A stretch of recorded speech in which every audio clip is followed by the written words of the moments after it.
சமூக நீதி என்று பேசிக் கொண்டிருக்கிறார்கள். ஆனால் தமிழகத்தில் சமூக நீதியே இல்லை என்பது வெளிப்படையாக தெரிந்து கொண்டிருக்கிறது. உறையூர்ல குடி தண்ணீரில் கழிவுப் பொருட்கள் கலந்து ஒரே குடும்பத்தை சார்ந்த அந்த பகுதியை சார்ந்த 3 பேர் உயிரிழந்திருக்கிறார்கள். இந்த விஞ்ஞான நூற்றாண்டில் கூட நல்ல குடிதண்ணீரை கொடுப்பதற்கு ஸ்டாலின் அரசால் முடியவில்லை.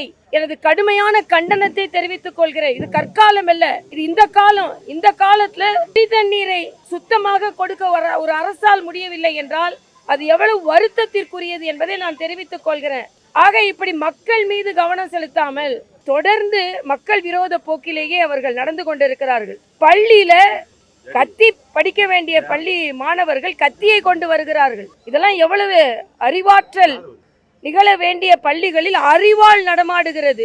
இதே மாதிரிதான் இன்னொரு குழந்தை, ஒரு பட்டியலின குழந்தையும் 2 பெண் குழந்தைகளும் சண்டை போட்டு கொண்டிருக்கிறார்கள். ஆக சாதிய பாகுபாடு மிக அதிகமாக தலைவிரித்தாடி கொண்டிருக்கிறது. அண்ணன் திருமாவளவன் அவர்கள் வேங்கை வயல்ல உங்களுக்கு எந்த நியாயமும் கிடைக்கல, அதே மாதிரி பட்டியலின மக்கள் தமிழகத்தில் தாக்கப்பட்டு கொண்டிருக்கிறார்கள், அதற்கு எந்த கண்டனத்தையும் தெரிவிக்கவில்லை. அதனால் இன்று சமூக நீதி என்று பேசிக் கொண்டிருக்கிறார்கள்.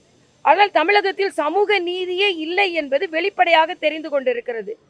அதனால் முதலமைச்சர் அவர்கள் அந்த மாநிலத்தை பாருங்க, இந்த மாநிலத்தை பாருங்க, அந்த பிரச்சனையை பாருங்க, இந்த பிரச்சனையை பாருங்க என்று சொல்வதை விட தமிழகத்தில் உள்ள பிரச்சனை, தமிழகத்தில் சாலை வசதி இருக்கிறதா, தமிழகத்தில் குடிதண்ணீர் கிடைக்கிறதா, தமிழகத்தில் உள்ள பள்ளிகள் நியாயமாக ஒழுங்காக நடைபெறுகிறதா என்பதை பார்க்க வேண்டும் என்று நான் கேட்டுக்கொள்கிறேன்.